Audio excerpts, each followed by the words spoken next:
આજની ધર્મકથા. પ્રણામ.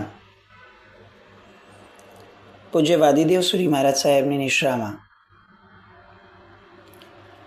અનેક શ્રાવકોએ પોતાના ધનનો સદુપયોગ કરવાનો, પોતાના ધનને ભવાંતર માટે વાવવાનો એક પુરુષાર્થ કર્યો. એમાંના એક શ્રાવક એટલે પાટણ નિવાસી થાહડ માટે આપણે એની પહેલાં પણ જોઈ ગયા છે. આ શ્રાવક માટે સાહેબને વિનંતી કરે છે કે સાહેબ, મને કોઈ શુભ કાર્યનો આદેશ કરો કે જેના કારણે મારા ધનનો હું શુભ વ્યય કરું. અને ત્યારે વાદીદેવ સુરી મહારાજ સાહેબ બહુ સરસ જવાબ આપે છે કે ધનનો વ્યય શ્રાવકપણામાં તારો જીન ચૈત્યમાં સફળ થાય છે. અને એટલે એ શ્રાવક હિમાલય સમાન સફેદ અને ઉન્નત કુંભ અને મહામણીઓથી બિરાજિત એવું એક જીન પ્રાસાદ બનાવે છે પાટણમાં જ. એની માટે એવું કહેવાય છે કે એ જીનાલયની અંદરમાં પરમાત્માનું બિંબ વર્ધમાન સ્વામી ભગવાન મૂળ નાયક ભરાવેલા એ કેવા હતા તો કે ચંદ્રકાંત અને સૂર્યકાંત મણિની પ્રભાને જીતનાર એવા વર્ધમાન સ્વામી ભગવાન હતા. આપણી કમનસીબી છે કે આજે આપણે આવા કેટલાય જિનાલયો કે જેના વિશે વાંચીએ તો આંખો પહોળી થઈ જાય, પણ એ જિનાલયોની વિદ્યમાનતા આજે માણી શકતા નથી. અલબત્ત બીજો વિચાર એવો પણ છે કે આપણે જે અત્યારે જિનાલયો આપણી પાસે છે એને માણવા માટે પણ આપણે કેટલા તત્પર કે સક્ષમ છીએ એ પણ મોટો પ્રશ્ન છે. પણ એટલું ચોક્કસ છે કે આપણું ભાગ્ય કેટલેક અંશે સામૂહિક રીતે બહુ દુર્બળ કહી શકાય કે શ્રાવકોએ જીવ રેડી અને જે જિનાલયો વિશેષપણે બનાવ્યા હતા એમાંના ઘણા ખરા જિનાલયોને આપણે અત્યારે દર્શન કરવા માટે પણ પામી નથી શક્યા. મૂળ કારણોમાં મુગલોનો સમય, અંગ્રેજોનો સમય તો કદાચ એવું વિચારી શકાય કે જિનાલય માટે એટલો ધ્વંસ કરનાર ન હતો, પણ મુગલોનો સમય એ વિધ્વંસક સમય હતો. આવા તો કેટલાય જિનાલયો, કેટલાય જીનબિંબો, કેટલાય જીનાગમો, આ બધું જ આ મુગલોના સમયના ગાળાની અંદરમાં જૈન શાસને ગુમાવ્યું છે. ફક્ત જૈન શાસન નહીં, આર્યાવર્તના દરેકે દરેક ધર્મએ મુગલોના સમયમાં જે ગુમાવ્યું છે એ વર્ષોની મહેનત હતી. આમ કહી શકાય કે દશકાઓ નીકળી ગયા હશે. એવી બધી મહેનતો ફક્ત આ લોકોએ એમના સમયગાળાની અંદરમાં સાફ કરી નાખી.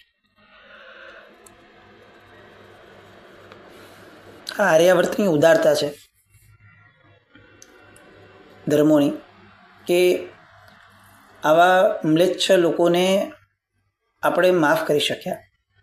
આપણે એમના માટે આજે નબળા સૂર નથી કાઢી શક્યા, પણ વ્યક્તિગત રીતે વિચારવા જઈએ તો આપણને ચોક્કસ લાગે કે આ માફ કરવા જેવા કૃત્યો નહોતા જ. આપણે કેટલી બધી પ્રજાતિઓ જોઈએ છે કે જે લોકો પૂર્વમાં પોતાની પ્રજાતિના દુશ્મન જે રહ્યા છે એમની સાથે ક્યારેય એક નથી થઈ શક્યા, પણ આપણે પરમાત્માનું શાસન પામ્યા અને સૌહાર્દતા, કરુણા, મૈત્રીભાવ આ બધાના કારણે એટલા બધા વાસિત થયા છીએ કે જેમણે આપણા આગમોનો, પરમાત્માઓનો, જિનાલયોનો કચ્ચર ઘાણ બોલાવ્યો છે. એવા વ્યક્તિઓ માટે પણ આજે આપણા મનની અંદરમાં કોઈ અભાવ કે દુર્ભાવ ન આપણે રાખ્યો છે, ન આપણી આવતી પેઢી સુધી આપણે કોઈ પાસ કર્યો છે. આ વાત બંને અર્થે વિચારી શકાશે.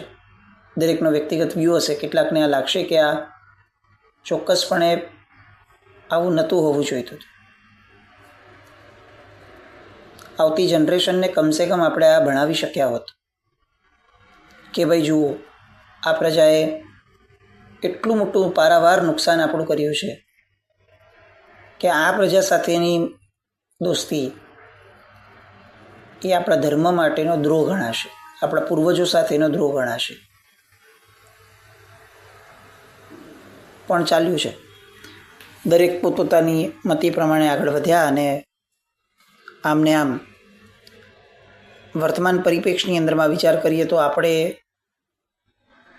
ઘણે ખરે અંશે દિશાવિહીન છીએ.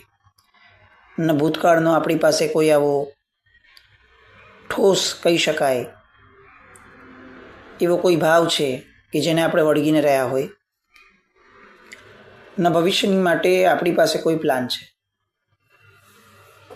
આ બધા શ્રાવકો, આ બધા મહાપુરુષોએ પોતાનું ભવિષ્યની પેઢી સિક્યોર થાય ને એટલા માટે આ બધા જિનાલયો બનાવેલા કે ક્યાંય પણ જશે એને પરમાત્મા મળશે, અને પરમાત્મા મળશે તો ચોક્કસપણે એનું જીવન એ કંઈક ને કંઈક આ દિશા તરફ વળશે. એ આશયથી આટલા બધા જિનાલયો બનાવ્યા હશે. એણે થાળ શ્રાવકે જે જિનાલય બંધાવ્યું એની પ્રતિષ્ઠા વિક્રમ સંવત 1179 દેવસુરી મહારાજ સાહેબની પાસે થયેલી. પૂજ્ય વાદીદેવસુરી મહારાજ સાહેબની નિષ્ઠામાં મુખ્યપણે કેટલાક જે પ્રતિષ્ઠા થયા એવા જિનાલયો, એમાંના મહત્વના જિનાલયોમાં એક સંવત 1175 ધોળકા નગરની અંદરમાં બનેલું જિનાલય જે બનાવ્યું હતું ઉદય શ્રાવકે. સંવત 1179 પાટણની અંદરમાં થાળ શ્રાવકનું જે હમણાં વાત થઈ તે વાળું જિનાલય. સંવત 1183 પાટણની અંદરમાં સિદ્ધરાજ જયસિંગે બનાવેલું જિનાલય. 1193 કુંભારિયાજીમાં બનેલું એ જિનાલય પાસીલ શ્રાવક. સંવત 1198 સિદ્ધપુર નગરની અંદરમાં બનેલું એ જિનાલય જે આલિગ મંત્રીએ બનાવ્યું હતું. અને સંવત 1221 ઝાલોર સ્વર્ણગીરીમાં કુમારપાળ રાજાએ બનાવેલા જિનાલયની પ્રતિષ્ઠા પૂજ્ય વાદીદેવસુરી મહારાજ સાહેબના હાથેથી થઈ હોય એવા ઉલ્લેખો આપણને મળે છે. અલગ અલગ રાજાઓ, અલગ અલગ મંત્રીઓ, અલગ અલગ શ્રાવકો, આ બધા પાસેથી નિર્માણ થયેલા જિનાલયોની પ્રતિષ્ઠા પૂજ્ય વાદીદેવસુરી મહારાજ સાહેબના હાથેથી થઈ એ દર્શાવે છે કે એ સમયે રાજકારણ ઉપર જૈન શાસનનો દબદબો કેટલો પ્રબળ હતો. ગુજરાત એ પૂર્ણપણે કદાચ એમ કહી શકીએ કે પરમાત્માના શાસનના ભાવોથી વાસિત હતું.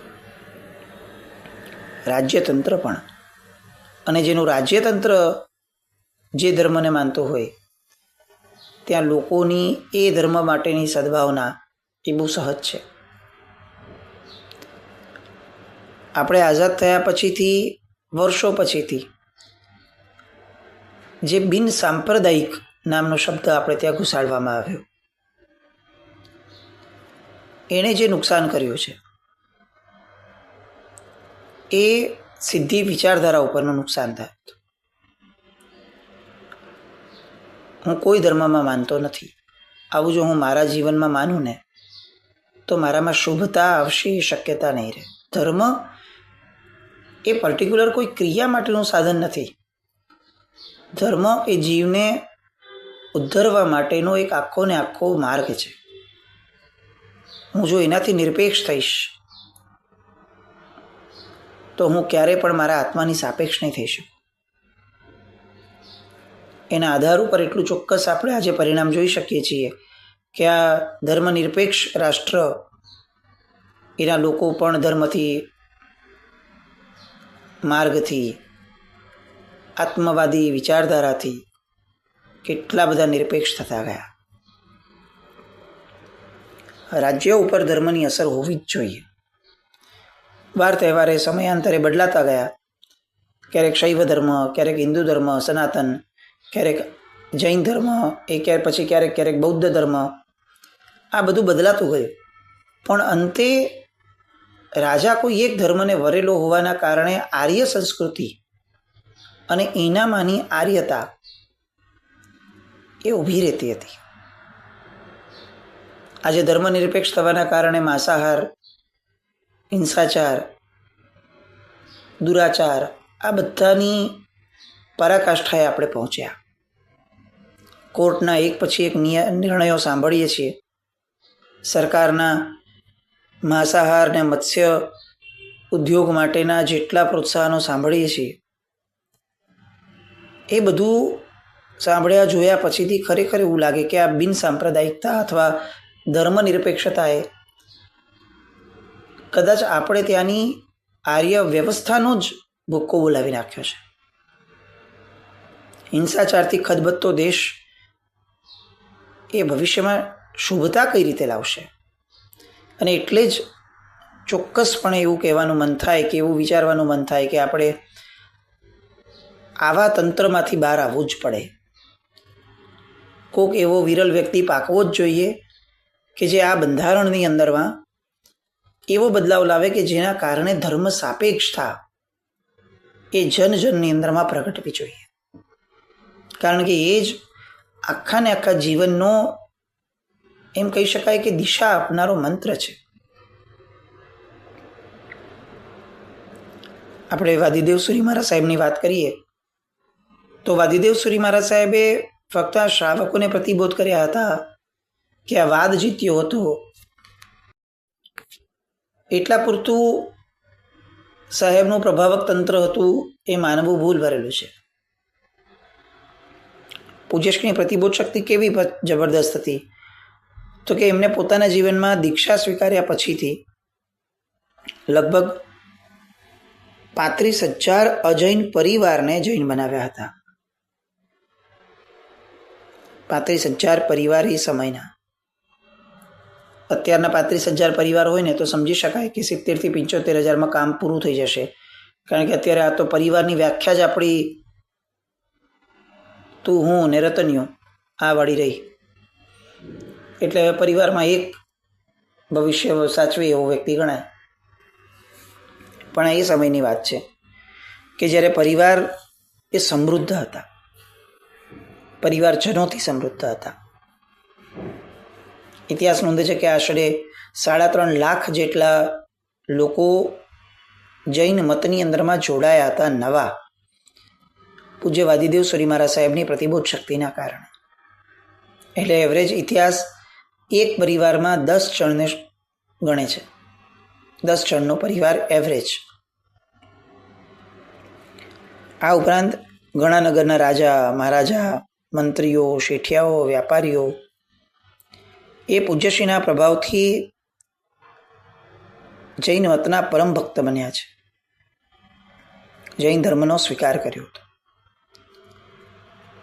ફક્ત પાટણમાં વાદ સમયે થયું એવું નહીં, પણ અન્ય પણ ઘણા બધા નગરોની અંદરમાં, ઘણા બધા રાજ્યોની અંદરમાં, રાજ દરબારમાં પણ એમનું માન સન્માન થયું છે. આવી રીતે એક અદ્ભુત કહી શકાય એ પ્રતિબોધ શક્તિના સામર્થ્ય ધારક એવા પૂજ્ય વાદીદેવ સુરી મહારાજ સાહેબ હતા. પાછળની ઉંમરમાં જ્યારે એ વૃદ્ધાવસ્થામાં હતા એ સમયે રાજસ્થાનની ધરામાં શિવગંજની પાસે કોરટા નામના નગરની અંદરમાં એમનું ચાતુર્માસ હતું. એ ચાતુર્માસ સમયે પોતાની વૃદ્ધાવસ્થા છે ને તેમ છતાં એ પ્રતિબોધ શક્તિ કેવી જબરદસ્ત હશે કે ત્યાંનો મંત્રી નાહોડ મંત્રી અને સાલિગ નામનો મંત્રી, આ બંને મંત્રીઓએ પોતે ચુસ્તપણે શૈવ ધર્મમાં માનનારા હોવા છતાં ફક્ત સાહેબના સાથેના સત્સંગ અને મતની ચર્ચાઓ દ્વારા અંતે જૈન મતને સ્વીકાર્યો હતો. અને એ હદ સુધી જૈન ધર્મના અનુરાગી બન્યા હતા કે એમણે આ લીગે તો પ્રતિજ્ઞા કરી હતી કે જ્યાં સુધી પરમાત્માની પૂજા ન કરું ત્યાં સુધી હું મુખમાં દાણો પણ નહીં નાખું. મંત્રી છે, રાજકાજમાં ક્યાં કયો સમય નીકળે, ક્યાં કઈ વ્યસ્તતા નીકળે એ કઈ રીતે ખબર હોય? અને તેમ છતાં એમણે સાહેબ પાસે આવો અડગ નિયમ લીધેલો. આ બધા નિયમ ધારકો એમણે ભગવાનની શાસનની જે રીતે રક્ષા કરી છે ને એ રીતે એવું લાગે કે આ લોકો થકી આપણા સુધી આટલા વર્ષો સુધી પહોંચ્યો હશે. કે જેમની અડગતા હતી. આપણી ફ્લેક્સિબિલિટીએ આપણા ધર્મને એક જનરેશન પણ આગળ વધારવામાં કેટલી મુશ્કેલીઓ ઊભી કરી છે તો આપણે બધા જોઈ રહ્યા છે. પૂજ્ય વાદીદેવ સુરી મહારાજ સાહેબે ફક્ત પ્રતિબોધ કર્યું છે એવું નહીં, આટલા બધા લોકોને પ્રતિબોધ તો પમાડ્યા છે, પણ સાથે સાથે એમણે એમના જીવનની અંદરમાં પોતાની લેખન શક્તિ, પોતાની વિદ્વત્તા, એના દ્વારા પણ ભગવાનના શાસનને જે રીતે સમૃદ્ધ કર્યું છે એ પણ અદ્ભુત કહી શકાય કક્ષાનું છે. મૂળ સૂત્ર 374 એવો ગ્રંથ પ્રમાણ નહીં તત્વાલોક અલંકાર એ એમણે રચ્યો. આપણે ખાલી મૂળ ગાથાના આધાર ઉપર પણ ચાલીએ તો પણ આપણને ખ્યાલ આવશે કે સાહેબે શું કર્યું છે એમના જીવનમાં. સ્યાદવાદ રત્નાકર સટીક. કેટલા શ્લોક? 84,000 શ્લોક. મુનિચંદ સુરી ગુરુ થુઈ ગાથા. કેટલા શ્લોક? 55.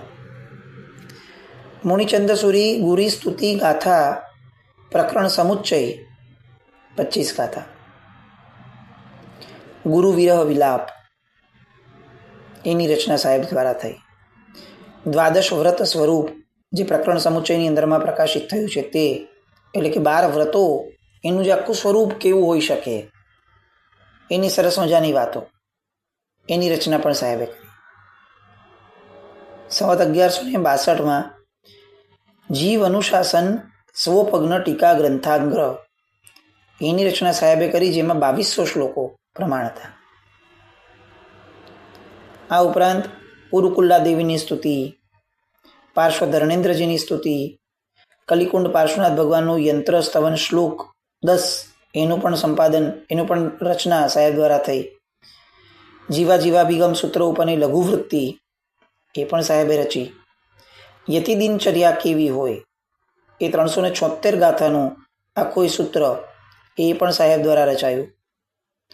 ઉપદાનનું સ્વરૂપ કેવું હોય, જે બૃહદ ટિપ્પણીની અંદરમાં જેનો ઉલ્લેખ આપવામાં આવ્યો છે એની વાતો પણ પૂજ્યશ્રી દ્વારા રચાઈ. પ્રભાત સ્મરણ નામનો ગ્રંથ કે જેની અંદરમાં પ્રાતઃ સ્મરણીય આત્માઓ અને પ્રાતઃ સ્મરણીય કૃત્ય શાસનના શ્રાવકો માટે, શ્રમણો માટે, એ બધાની દીર્ઘ વાતો શાસ્ત્રના આધારે, બૃહદ ટિપ્પણીના આધાર ઉપર એમણે ખાસ રચના કરી છે. ઉપદેશ કુલક નામનો ગ્રંથ એ પણ એમણે રચ્યો છે. શ્રાવક ધર્મ કુલક એની રચના પણ એમણે કરી છે 57 ગાથાનું. આજે પણ આ ગ્રંથ લીંબડીના ભંડારની અંદરમાં અવેલેબલ છે. સંસારોદ્વિગ્ન મનોરથ કુલક એ રચના પૂજ્યશ્રી દ્વારા થઈ.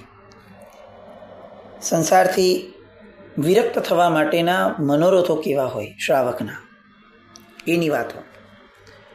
આપણે અત્યારે તો એટલા બધા છીલા ચાલુ વાંચનની અંદરમાં ટેવાઈ ગયા છીએ કે જરાક સારું મળે એટલે અનુમોદના કરી અને આપણે સંતુષ્ટ થઈ જઈએ છીએ કે આ સરસ વાંચ્યું. એટલે ઊંચું વાંચવાની તો આપણી આદત બી ન રહી અને આપણી ખેવના બી ન રહી. પૂજ્ય વાદીદેવ સુરી મહારાજ સાહેબ દ્વારા રચાયેલા ગ્રંથો કેવા હશે, એમાં જ્યારે વાદીદેવ સુરી મહારાજ સાહેબ આવા વિરક્ત આત્મા કે જેને વાદ જીત્યા પછીથી સિદ્ધરાજ જયસિંહ જેના માથે છત્ર ધરે છે અને સિદ્ધરાજ જયસિંહ એમના ચરણે પડી અને એમના ગામો સ્વીકાર કરવા માટે વિનંતી કરે છે, અને જે આત્મા એવું કહી શકે કે ભાઈ અમે તો જમીન પર સુનારા, અમે માંગીને જ ખાનારા, અમારે ગામોનું શું કામ. આવી વિરક્તિ જેના મનની અંદરમાં વસેલી હતી એ વ્યક્તિ જ્યારે ગ્રંથ રચે અને એમાં પણ સંસારના ઉદ્વિગ્નતા ઊભી થાય સંસાર માટેની, એવા મનોરથોનો ગ્રંથ રચે ત્યારે કેવો હોય. તો આ સંસારોદ્વિગ્ન મનોરથ કુલક એ સાહેબે રચ્યું છે. એ પણ લીંબડીના ભંડારની અંદરમાં અવેલેબલ છે. ઋષભદેવ ભગવાનનું સ્તોત્ર, આદિનાથ સ્તોત્ર, એ ગ્રંથની રચના પણ પૂજ્યશ્રી દ્વારા થઈ છે. પણ આ બધામાં સૌથી મહત્વનો ગ્રંથ કે જેણે ભગવાનના શાસનને અન્ય મતોની સામે અડગ ઊભું રાખ્યું છે આજે પણ, એ હતો પ્રમાણનય તત્વ લોકાલંકાર ગ્રંથ. જે આજે પણ જૈન દર્શન અને જૈન ન્યાયનો મૂર્ધન્ય ગ્રંથ કહી શકાય એવો ગ્રંથ છે. 8 પરિચ્છેદ, 374 સૂત્રો અને ન્યાયના સમસ્ત સૂત્રો એનો સમાવેશ આ તત્વાલોકાલંકાર ગ્રંથની અંદરમાં થયો. એના જ આધારે સ્યાદાત રત્નાકરની ટીકા થઈ, જેની અંદર વાદ વિદ્યા પ્રતિભા સાહેબની સમસ્ત ભારતીય તત્વજ્ઞાનનો સારાંશ આ બધું જ એની અંદરમાં આપ્યું છે. આવો એક સરસ મજાનો પર્યાય પૂજ્ય વાદીદેવ શ્રી મહારાજ સાહેબે ભગવાનના શાસન માટે આપ્યો. આગળ હજી પણ સાહેબ માટેની કેટલીક વાતો માટે ફરીથી મળશું. પણ વાદીદેવ શ્રી મહારાજ સાહેબનો આ ઉપકાર, આપણા પૂર્વજોના આ ઉપકાર, આપણા પૂર્વજોના વારસાને જો આપણે જાળવી ન શકીએ, જો આપણે એના પ્રત્યે અહોભાવ ઊભો ન કરી શકીએ તો આ કૃતજ્ઞતા ગણાશે. અને કૃતજ્ઞ માણસ ધર્મને માટે લાયક નથી ગણાતો. આવું આપણે મનમાં બેસાડવું પડશે. આવતીકાલે ફરીથી મળશું. જીના કંઈ પણ બોલાય તો મિચ્છામિ દુક્કડમ. જૈનમ જયતિ શાસન.